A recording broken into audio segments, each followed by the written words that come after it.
Assalamualaikum warahmatullahi wabarakatuh. Alhamdulillahi rabbil alamin. Alhamdulillahilladzi 'allama bil qalam. 'Allamal insana ma lam ya'lam. Asyhadu an la ilaha illallah wahdahu la syarikalah wa asyhadu anna Muhammadan 'abduhu wa rasuluh. Allahumma salli wa sallim ala sayyidina Muhammadin wa ala alihi wa sahbihi ajma'in. Amma ba'du. Ila hadratin Nabil Mustafa Rasulillahi sallallahu alaihi wasallam wa ila muallif hadzal kitab Al-Fatihah. A'udzu billahi minasyaitonir rajim. Bismillahirrahmanirrahim. Alhamdulillahi rabbil alamin arrahmanir rahim maliki yaumiddin. Iyyaka na'budu wa iyyaka nasta'in. Ihdinas siratal mustaqim. Siratal ladzina an'amta 'alaihim ghairil maghdubi 'alaihim waladdallin. Amin. Bapak Ibu, para jamaah Masjid Al-Maghfirah rahimakumullah. Alhamdulillahirabbil alamin. Puji syukur kita panjatkan kehadirat Allah. Kita masih diberikan rahmat dan nikmat, termasuk saat ini alhamdulillah kita dapat melaksanakan salat maghrib berjamaah yang dilanjutkan dengan majelis taklim. Mudah-mudahan semua amal ibadah, amal baik yang kita kerjakan diterima dan diridhai oleh Allah Subhanahu wa taala. Amin. Allahumma amin. Selanjutnya salawat salam semoga selalu dilimpahkan kepada Rasulullah Muhammad sallallahu alaihi wasallam. Beliau yang kita harapkan syafaatnya kelak di hari akhir. Para jamaah rahimakumullah, melanjutkan kajian kitab hadis Riyadhus Shalihin. Sekarang kita lanjutkan hadis nomor 7, masih di dalam bab tentang sabar. Bismillahirrahmanirrahim. Wa an Anasin radhiyallahu anhu qala marran nabiyyu sallallahu alaihi wasallam ala imra'atin tabki inda qabrin. Diriwayatkan dari sahabat Anas bin Malik radhiyallahu an, ia berkata, Nabi sallallahu alaihi wasallam suatu hari berjalan melewati seorang wanita yang sedang menangis di atas kuburan. Faqala ittaqillaha wasbiri. Maka Nabi sallallahu alaihi wasallam bersabda, bertakwalah kepada Allah dan bersabarlah. Faqalat ilaika anni. Perempuan ini, wanita ini mungkin tidak tahu kalau yang mengatakan itu adalah Nabi, sehingga dia mengatakan ilaika anni, pergi kamu dari sini, ya. Nyahlah kamu dari sini. Fa innaka lam tusab bimusibati, karena sesungguhnya engkau tidak diberi musibah seperti yang aku alami. Walam ta'arifhu, dan perempuan itu tidak mengenal, tidak tahu bahwa yang mengatakan itu adalah Nabi sallallahu alaihi wasallam. Faqila laha, maka dikatakan kepada perempuan itu, innahu an-nabiyyu sallallahu alaihi wasallam. Sesungguhnya beliau itu adalah Nabi Muhammad sallallahu alaihi wasallam. Fa'atat baban Nabi sallallahu alaihi wasallam falam tajid indahu bawabin. Faqalat lam a'rifka. Maka perempuan itu kemudian mendatangi rumah Rasulullah sallallahu alaihi wasallam, tapi di sana ia tidak menemukan penjaga pintu rumah Rasulullah. Faqalat lam a'rifka. Kemudian saat perempuan itu bertemu dengan Rasulullah sallallahu alaihi wasallam, maka ia mengatakan, aku tidak ngerti, tidak tahu kalau yang mengatakan itu tadi adalah panjenengan. Faqala innamas sabru inda sadmatil ula. Maka Rasulullah sallallahu alaihi wasallam kemudian bersabda, sesungguhnya kesabaran itu adalah pada pukulan yang pertama dari musibah, ya. Artinya sabar itu berat dijalani pada saat orang pertama kali mendapatkan musibah. Jadi as-sabru inda sadmatil ula. Ini redaksi hadis yang sangat populer sekali. Jadi as-sabru inda sadmatil ula. Jadi sabar itu adalah pada pukulan yang pertama. Saat kematian menimpa anggota keluarga kita, itu saat kematian hari pertama itu begitu memukul perasaan anggota keluarga. Ya. Tetapi karena seiring dengan berjalannya waktu, sehari 2 hari itu sudah mulai berkurang. Ya. Ingatan kita terhadap musibah itu. Ya. Hadis ini hadis sahih riwayat Bukhari Muslim muttafaqun alaih wa fi riwayatin li muslimin tabki ala sabiyin laha, dan di dalam riwayat Muslim disebutkan bahwa perempuan itu menangisi kematian anaknya, ya, menangisi anaknya yang baru saja meninggal dunia. Jadi para jamaah rahimakumullah, berdasarkan hadis ini, kalau ada orang mendapatkan musibah kematian anggota keluarganya, lalu ia menangis, itu boleh, karena itu sesuatu yang manusiawi. Rasulullah sendiri di dalam hadis sebelumnya diceritakan, beliau juga pernah menangis saat putrinya Zainab itu meninggal di pangkuan Rasulullah Sallallahu Alaihi Wasallam. Bahkan ada sahabat yang nyeletuk, Kanjeng Nabi kok nangis. Nah, kira-kira kalau bahasa di sini itu begitu. Katanya orang tidak boleh menangis. Lah kok ini ditinggal mati oleh cucunya, putrinya Zainab, jenengan itu menangis. Kata Rasulullah, orang yang masih bisa menangis itu adalah rahmat dari Allah. Jadi kalau hati seseorang itu sedih, air matanya pasti akan menangis, dan itu manusiawi. Tapi yang dilarang di dalam Islam itu adalah tangis niyahah. Niyahah itu adalah tangisan yang meratap-ratap, dia tidak ridho dengan takdir yang telah ditentukan oleh Allah pada dirinya dan keluarganya. Itu yang tidak boleh. Jadi rambutnya dijambak-jambak, bajunya dirobek-robek, itu yang nggak boleh. Meratap-ratap seperti itu. Ya. Tapi kalau hanya sekedar menangis saja boleh. Termasuk perempuan ini menangis dia di atas kuburan anaknya yang baru saja meninggal, boleh. Tetapi yang nggak boleh itu kalau sampai kuburannya di orak-arik itu, ya, meratap itu kemudian ditangisi.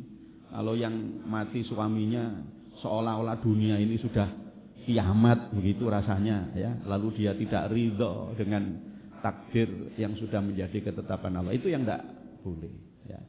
Sambat-sambat, lah nek sampean mati Mas, aku ambek sapa lho. Nah, jadi ini tonggone, ojo kuatir, ambek aku ae. Nah, itu. Nulungi halus. Nah, sudah. Jadi susah ya susah manusiawi, tapi kalau sampean butuh bantuan hubungi saya. Nah, halus Pak karepane itu, ya. Ya, jadi sabar, ya, tetap sabar, dan itu berat terutama pada saat musibah itu pertama kali terjadi. Ini sabar menghadapi musibah. Jadi hadis ini berkaitan dengan sabar menghadapi musibah. Hadis nomor 8, wa an Abi Hurairah radhiyallahu anhu anna Rasulullah sallallahu alaihi wasallam qala, diriwayatkan dari sahabat Abu Hurairah radhiyallahu an bahwa sesungguhnya Rasulullah sallallahu alaihi wasallam bersabda, yaqulullahu taala, Allah Subhanahu wa taala berfirman. Ini namanya hadis qudsi, ya. Jadi hadis qudsi itu yang mengatakan redaksinya itu Rasulullah, tetapi kandungan maknanya dari Allah Subhanahu wa taala. Allah Subhanahu wa taala berfirman, ma li'abdi al-mu'min indi jazaun idza qafattu safiyahu min ahli dunya summah tasabahu illal jannah, rawahul Bukhari. Ya, kata Rasulullah, tidak ada pembalasan bagi seorang hambaku yang telah aku ambil kekasihnya. Kekasih itu di sini bisa suaminya, bisa istrinya, bisa anaknya, bisa anggota keluarganya, bisa saudaranya, siapa saja yang dia cintai, ya. Ketika aku ambil orang yang dicintainya, kekasihnya, kemudian orang itu mengharapkan pahala dariku, melainkan balasannya adalah surga. Hadis riwayat Imam Al-Bukhari. Hadis ini hadis sahih. Jadi kesabaran itu oleh Allah diganjar dengan surga. Kesabaran itu diganjar oleh Allah dengan surga. Ya, dan ada banyak ayat Al-Quran yang memberi petunjuk kepada kita tentang itu. Nah, cuman memahami sabar ini para jamaah seperti yang pernah saya sampaikan, karena sabar itu ada 3 macam. Ada sabar menjalankan ibadah, ada sabar menghadapi musibah, ada sabar meninggalkan kemaksiatan. Maka yang dimaksud sabar adalah kita tetap konsisten di dalam melaksanakan taat kepada Allah Subhanahu wa ta'ala. Jadi kalau ada orang mengatakan sabar tapi kok enggak sholat, ya enggak sabar itu. Ya, karena sabar itu selalu berada dalam ketaatan. Sabar itu selalu bergerak dinamis, juga meninggalkan kemaksiatan. Dan dia ketika menghadapi musibah, semuanya kemudian dikembalikan kepada Allah Subhanahu wa ta'ala. Karena itu ungkapan istirja itu sebenarnya bukan hanya berkaitan dengan musibah yang berkaitan dengan diri pribadi kita, tetapi ketika saat kita kehilangan kesempatan untuk melaksanakan taat kepada Allah, itu kita juga perlu introspeksi diri. Kita perlu sabar dengan mengatakan inna lillahi wa inna ilaihi raji'un. Ya, kalau kita biasa istiqomah baca Al-Quran kemudian tidak ngaji sehari semalam, itu berarti kita kehilangan sesuatu yang sangat berharga dalam kehidupan kita. Putus istiqomahnya, lalu kita ingat, itu kita bisa mengucapkan inna lillahi wa inna ilaihi raji'un. Tapi jarang orang yang kehilangan sholat terus mengatakan inna lillahi, itu jarang. Biasanya kalau kehilangan uang itu baru mengatakan inna lillahi wa inna ilaihi. Jadi sabar itu selama ini dipersepsi hanya berkaitan dengan musibah. Padahal sabar itu juga berhubungan dengan ketaatan. Sabar itu juga berhubungan dengan kemampuan meninggalkan kemaksiatan. Hadis nomor 9, wa an Aisyah radhiyallahu anha annaha sa'alat Rasulullah sallallahu alaihi wasallam anit taun. Diriwayatkan dari Ibu Aisyah radhiyallahu anha bahwa sesungguhnya ia pernah bertanya kepada Rasulullah sallallahu alaihi wasallam tentang taun. Taun ini wabah penyakit, ya, termasuk corona. Itu zaman itu belum ada corona, tidak ada corona, yang namanya wabah penyakit itu disebut dengan taun, ya. Nah, kemarin kita alhamdulillah sudah lewat masa-masa itu. Mudah-mudahan kita senantiasa diberikan kesehatan oleh Allah, ya. Fa akhbaraha annahu kana adaban yab'atsuhu Allah taala ala may yasha. Maka Rasulullah mengabarkan kepada Ibu Aisyah bahwa sesungguhnya taun, wabah, itu adalah azab, siksa yang dikirim oleh Allah Subhanahu wa ta'ala kepada siapa saja yang Dia kehendaki. Faja'alahu Allah ta'ala rahmatan lil mu'minin. Tetapi Allah menjadikan wabah taun itu sebagai rahmat bagi orang-orang yang beriman. Ini hubungannya dengan hadis yang sudah lewat, bahwa Rasulullah mengatakan ajaban li amril mu'min. Rasulullah itu heran dengan segala yang menimpa pada orang yang beriman kepada Allah. Kalau dia mendapatkan nikmat, dia bersyukur, dan itu pasti baik. Kalau dia mendapatkan musibah, ia pasti sabar, dan itu juga baik. Sehingga seorang mukmin itu, dia dalam keadaan sehat atau dalam keadaan sakit, kena wabah atau tidak kena wabah, bagi mukmin itu tetap kebaikan-kebaikan. Karena kalau dia kena wabah, dia sabar. Kalau dia tidak kena wabah, dia bersyukur, dan itu dua-duanya sama-sama baik. Maka Rasulullah di sini mengatakan, maka Allah menjadikan wabah taun itu sebagai rahmat bagi orang-orang yang beriman. Falaisa min abdin yaqa'u fit taun fayamkusu fi baladihi sabiran muhtasiban ya'lamu annahu la yusibuhu illa ma kataballahu lahu illa kana lahu mislu ajri syahidi rawahul Bukhari ya. Maka kata Rasulullah, seorang mukmin yang berada di daerah yang terkena wabah taun itu, jika ia sabar dan ikhlas karena ia tahu, ia yakin bahwa tidak akan terkena wabah itu kecuali kalau memang sudah ditakdirkan oleh Allah baginya, maka kesabaran seperti itu akan dicatat oleh Allah sebagai pahalanya orang yang mati syahid. Ya, jadi artinya mukmin itu di mana saja dia tidak takut. Dia tidak takut mati, seperti halnya juga dia tidak pernah takut ketika dia hidup. Karena kalau dipikir-pikir, kita hidup ini tidak pernah minta. Kita mati pun juga tidak pernah minta. Kita menjalani kehidupan ini karena mengikuti apa yang telah ditetapkan oleh Allah Subhanahu wa taala dengan memilih jalan lurus hidayah yang telah ditunjukkan oleh Allah melalui Kanjeng Nabi Muhammad sallallahu alaihi wasallam. Ya, jadi para jamaah berdasarkan hadis ini, maka kalau ada seorang muslim, seorang mukmin yang meninggal dunia karena wabah, itu dia diberikan pahala oleh Allah seperti orang yang mati syahid. Ya, jadi kalau ada wabah, jangan keluar dari tempat itu. Tapi kalau kita belum masuk ke daerah wabah, ya jangan masuk ke tempat wabah itu. Ini namanya ikhtiar. Sayyidina Umar bin Khattab, Amirul Mukminin Umar bin Khattab itu pernah mau masuk ke Syam, kalau sekarang Suriah. Ternyata di Suriah waktu itu ada wabah.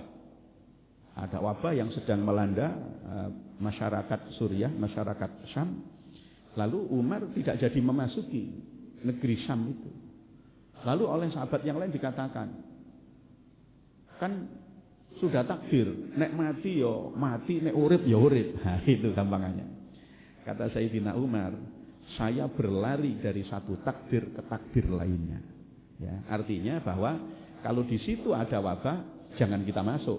Itu jarine wong Jawa itu dolek molo.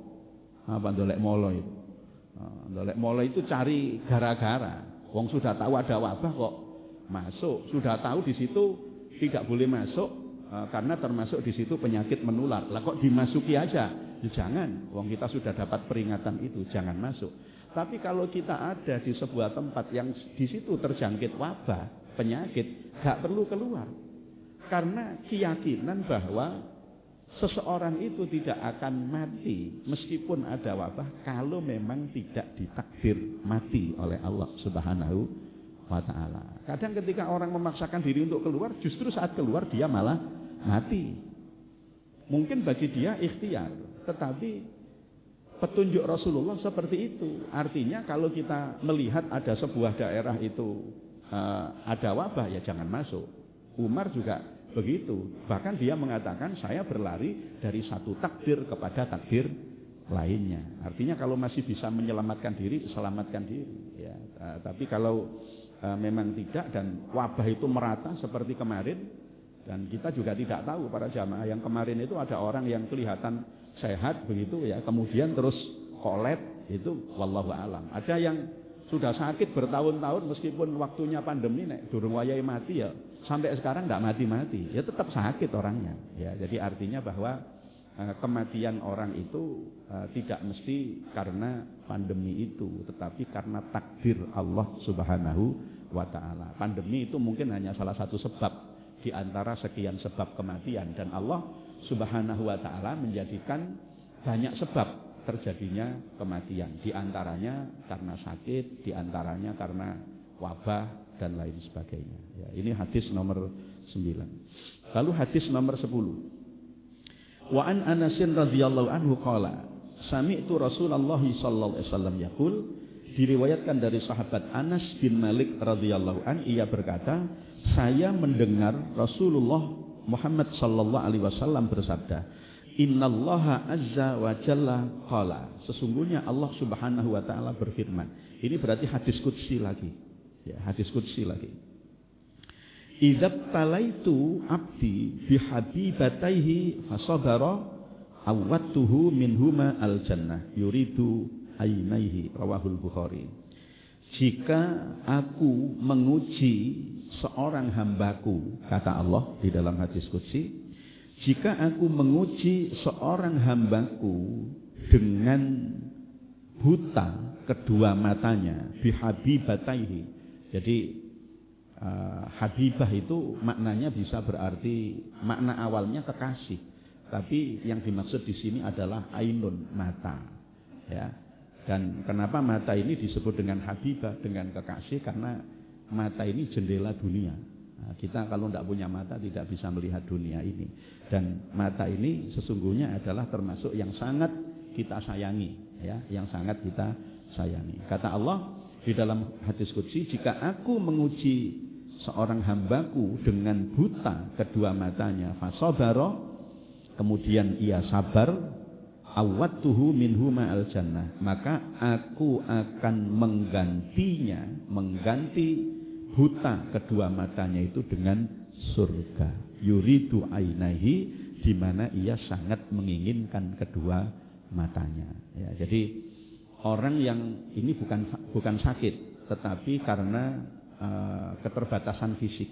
Ya, orang-orang yang memiliki keterbatasan fisik oleh Allah juga diperintahkan untuk sabar, karena itu semua yang menghendaki, yang mentakdir juga Allah Subhanahu wa ta'ala. Maka kesabaran itu oleh Allah dibalas dengan surga, ya, termasuk orang yang buta kedua matanya. Dan para jamaah rahimakumullah, ada beberapa contoh kasus orang-orang yang tunanetra itu ternyata juga diberikan banyak kelebihan oleh Allah, ya. Jadi ada beberapa orang yang memiliki keterbatasan karena tunanetra itu justru malah dia bisa hafal Al-Quran, ya. Di banyak pesantren-pesantren tahfidzul Quran itu tidak jarang ditemukan ada tunanetra yang hafal Al-Quran, ya. Padahal seandainya kalau dia tidak buta, belum tentu dia hafal Al-Quran. Jadi kadang Allah memberikan keterbatasan kepada seseorang itu oleh Allah juga diberikan kelebihan yang tidak diberikan kepada orang yang tidak memiliki keterbatasan. Ya, maka kita tidak boleh berhenti bersyukur kepada Allah Subhanahu wa ta'ala, karena orang yang memiliki keterbatasan maupun yang memiliki fisik sempurna itu juga harus sama-sama bersyukur kepada Allah Subhanahu wa ta'ala. Hadis nomor 11. Wa an Atha ibn Rabah qala, diriwayatkan dari sahabat Atha bin Rabah, ia berkata, qala li Ibnu Abbas, ya. Qala li Ibnu Abbas, Ibnu Abbas mengatakan kepadaku, Ibnu Abbas radhiyallahu anhu, ala urika imra'atan bin ahlil jannah, maukah kamu aku tunjukkan wanita ahli surga? Fakultu bala, kata Atha, mau. Siapa wanita ahli surga itu? Qala hadhil mar'atu as-sauda, kata sahabat Abdullah ibn Abbas, wanita ahli surga itu ini, wanita yang hitam. Atatin Nabiya sallallahu alaihi wasallam, yang ia pernah datang kepada Nabi sallallahu alaihi wasallam. Faqalat, lalu wanita berkulit hitam itu mengatakan begini, inni usra'u wa inni atakasyafu fad'ullaha li. Sesungguhnya aku ini orang yang usra itu makna aslinya itu dia orang yang gampang jatuh pingsan. Kalau di sini sama seperti orang epilepsi, orang kena ayan itu, penyakit ayan. Saya ini orang yang gampang pingsan, kena epilepsi itu, ayan. Dan kalau sudah kena ayan, pingsan itu, wa inni atakasyafu, maka aurat saya itu terbuka. Aurat saya itu terbuka. Nah, perempuan ini malu kalau auratnya terbuka. Lalu dia minta kepada Rasulullah. Ini diceritakan oleh Ibnu Abbas. Fad'ullah li. Saya minta kepadamu wahai Rasulullah, doakan aku. supaya epilepsi ini sembuh, ayanku ini sembuh, supaya gak gampang pingsan. Memang orang epilepsi itu kan kejang-kejang gitu ya, kemudian pingsan, kadang mengeluarkan buih di mulutnya itu. Nah, Rasulullah mengatakan begini, ketika perempuan itu minta didoakan supaya epilepsinya itu sembuh, supaya ketika dia pingsan, kambuh itu tidak sampai terbuka auratnya. Qala in syi'ti sabarti, kata Rasulullah, jika kamu mau bersabarlah, walaki al jannah, dan kamu mendapatkan surga. Ya, kamu mendapatkan surga. Wa in syi'ti da'autullaha ta'ala ayyu'afiyaki, dan jika kamu mau, aku bisa saja meminta kepada Allah, berdoa kepada Allah agar Allah memberikan kesembuhan kepadamu. Faqalat, nah, perempuan itu karena Rasulullah mengatakan seperti itu, lalu perempuan itu mengatakan begini, faqalat asbiru, kalau begitu baiklah wahai Rasulullah, saya pilih sabar saja. Jadi dia tidak minta didoakan supaya epilepsinya itu sembuh, karena dia milih sabar. Ya. Faqalat inni atakasyafu, tapi aku ini malu wahai Rasulullah kalau auratku itu terbuka, kalau kelihatan orang lain. Fad'ullaha Allah atakasyafa fada'alaha, karena itu aku minta kepadamu, tolong mintakan kepada Allah supaya saat sakitku itu kambuh, auratku itu tidak terbuka. Fada'alaha, maka oleh Rasulullah didoakan supaya auratnya tidak terbuka. Jadi tidak didoakan kesembuhan. Tidak didoakan kesembuhan. Jadi artinya Rasulullah melihat bahwa bagi perempuan ini ternyata sakit yang dia alami itu adalah cara Allah untuk membalas dengan surga, ya. Walaki al jannah. Rasulullah mendoakan supaya auratnya tidak terbuka. Ya, epilepsi ini kan penyakit ya agak susah disembuhkan juga. Ya, bisa juga dengan doanya Rasulullah. Tapi nanti orang yang datang kepada Rasulullah untuk berobat epilepsi kan jadi banyak. Jadi Kanjeng Nabi kan koyok ndak ono bedane mek dukun gitu, kira-kira begitu ya. Jadi muttafaqun alaih. Hadis ini hadis sahih ya. Artinya kalau kita menghadapi penyakit yang kita sudah ikhtiar, kemudian ternyata belum sembuh-sembuh, kita diminta untuk sabar, tapi sabar kita itu tetap dalam ketaatan kepada Allah Subhanahu wa taala, dan itu oleh Allah dibalas, diganjar dengan surga. Hadis nomor 13. Wa an Abi Abdurrahman Abdillah bin Mas'ud radhiyallahu anhu qala. Diriwayatkan dari sahabat Abi Abdurrahman, yaitu sahabat Abdullah bin Mas'ud radhiyallahu an, ia berkata, ka'anni anduru ila Rasulillah sallallahu alaihi wasallam yahki nabiyan minal anbiya'i salawatullahi wasallamuhu. Seolah-olah saya ini pernah melihat Rasulullah itu bercerita tentang seorang nabi, darabahu qaumuhu, yang pernah dipukuli oleh kaumnya, fa'admauhu, maka kaumnya itu sampai membuat nabi itu berlumuran darah, wa huwa yamsahuddan, lalu nabi itu mengusap darah an wajhi, dari wajahnya, wa huwa yaqul, dan nabi itu tidak membalas, bahkan nabi itu mendoakan Allahumma ghfir liqaumi fa innahum la ya'lamun, ya Allah ampunilah kaumku, mereka sesungguhnya tidak mengetahui. Muttafaqun alaih. Hadis ini hadis sahih.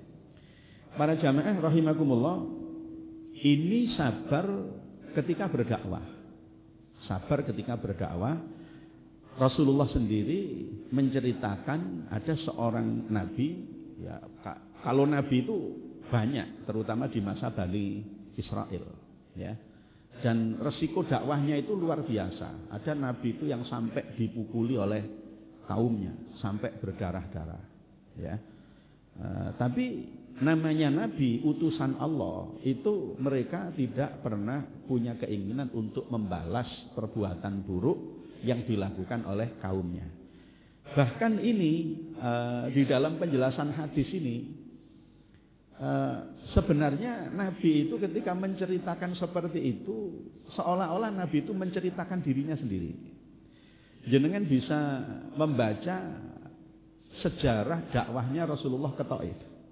Alhamdulillah saya umroh yang kemarin pulang hari Senin yang lalu itu juga sempat ke Taif. Ya. Taif itu di situ ada masjidnya sahabat Ibnu Abbas, ya. Dan ada makamnya sahabat Abdullah Ibnu Abbas, dan Taif itu satu-satunya tempat yang paling subur ya di Arab Saudi. Tetapi sejarah dakwahnya Rasulullah di Taif itu tidak bisa dilupakan oleh umat Islam.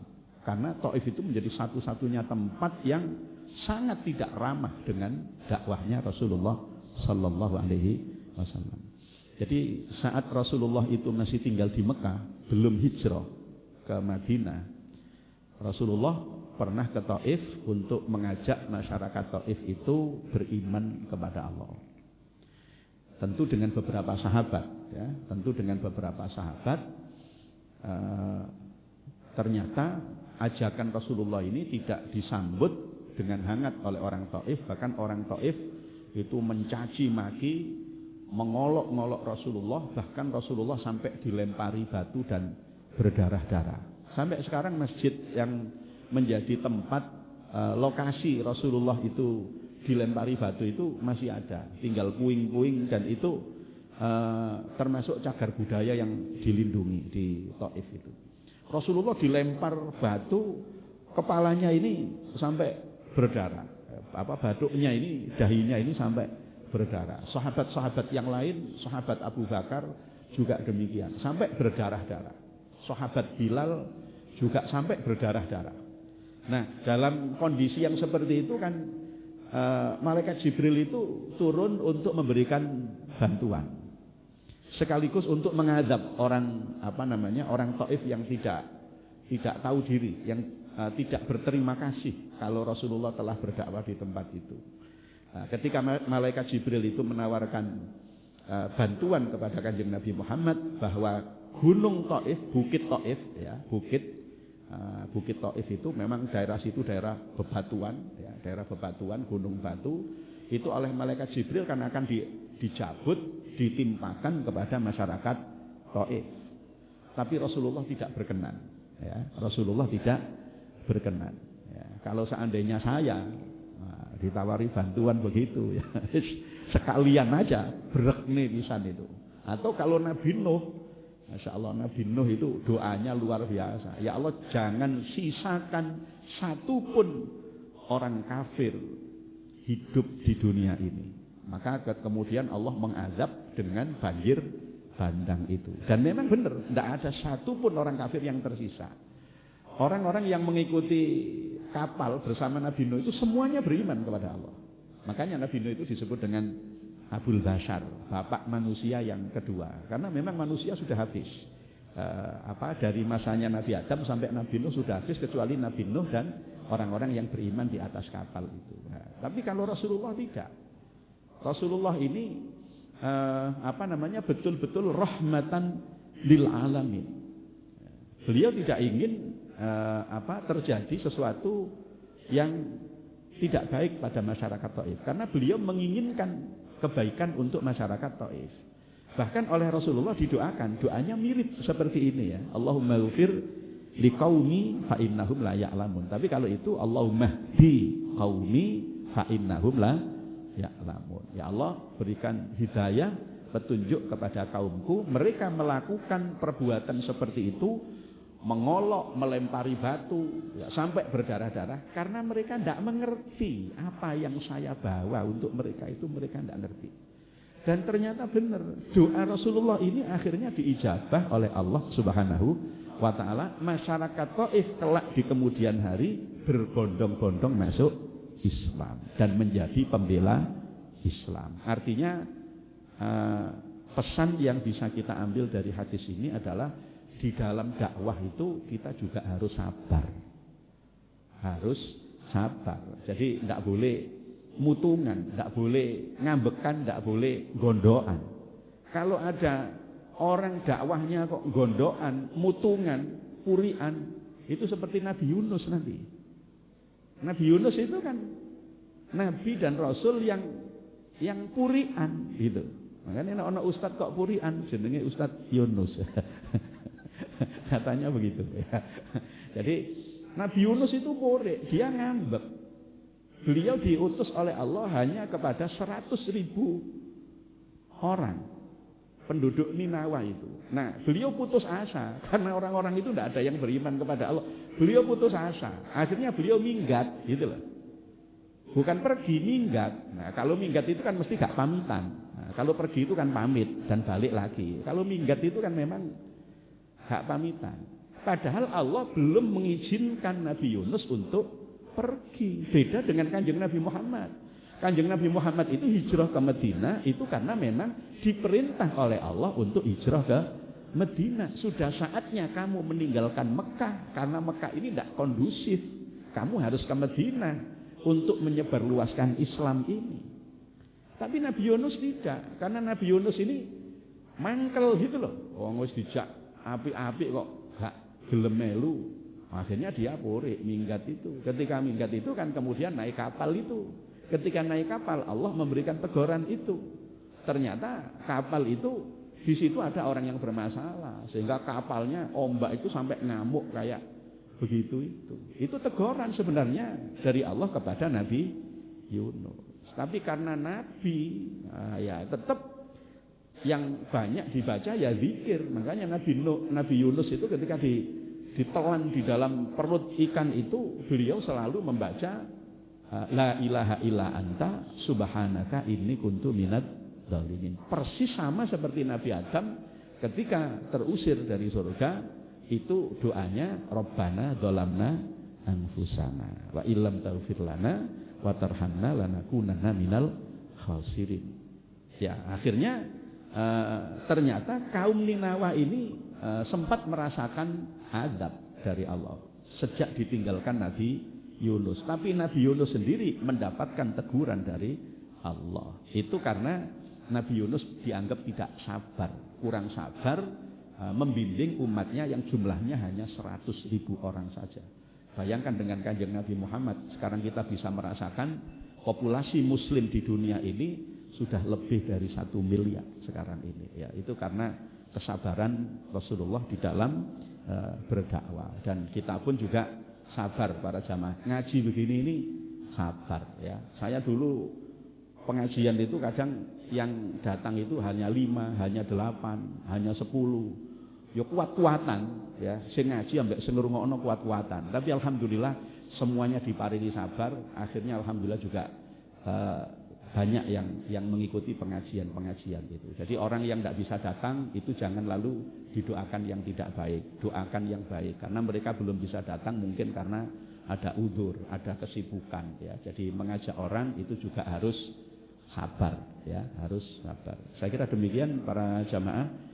Alhamdulillah sudah dapat beberapa hadis dan saya melihat memang di dalam kitab Riyadhus Shalihin ini bab yang paling banyak hadisnya itu bab sabar ya. Jadi karena itu mengajarkan kepada kita supaya benar-benar sabar menjalankan ibadah, sabar meninggalkan kemaksiatan dan sabar saat menghadapi musibah. Amin Allahumma amin. Dan yang terakhir saya juga mohon maaf karena ini sebelum Ramadan, ini termasuk ngaji penutupan untuk saya.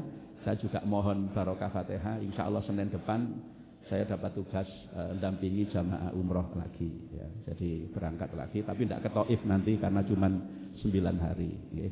Mudah-mudahan diberikan kesehatan dan keselamatan dan panjenengan insya Allah saya doakan dari tanah suci. Mudah-mudahan jamaah Masjid Al-Maghfirah ditakdir oleh Allah dapat menunaikan ibadah haji dan umroh. Al-Fatihah. A'udzubillahi minasyaitonir rajim. Bismillahirrahmanirrahim. Alhamdulillahirabbil alamin arrahmanirrahim maliki hamdika iyyaka na'budu wa iyyaka nasta'in ihdinas siratal mustaqim siratal ladzina an'amta 'alaihim ghairil maghdubi 'alaihim waladdallin amin. Allahumma salli wa sallim wa barik ala sayyidina Muhammad wa ala ali sayyidina Muhammad walhamdulillahi rabbil alamin. Allahumma anfa'na bima 'allamtana wa 'allimna ma yanfa'una wa zidna ilman nafi'a. Allahumma yassir lana ziyarata Makkah wal Madinah bi ghairi kaddin wala masyaqqatin ma'as salama was siha wal barakah lil haji wal umrah bi rahmatika ya arhamar rahimin. Rabbana atina fid dunya hasanah wa fil akhirati hasanah wa qina adzabannar. Wa sallallahu ala sayyidina Muhammadin wa ala alihi wa sahbihi wasallam walhamdulillahi rabbil alamin. Subhanakallahumma wa bihamdik asyhadu an la ilaha illa anta astaghfiruka wa atubu ilaik. Wallahu a'lam bishawab. Assalamualaikum warahmatullahi wabarakatuh.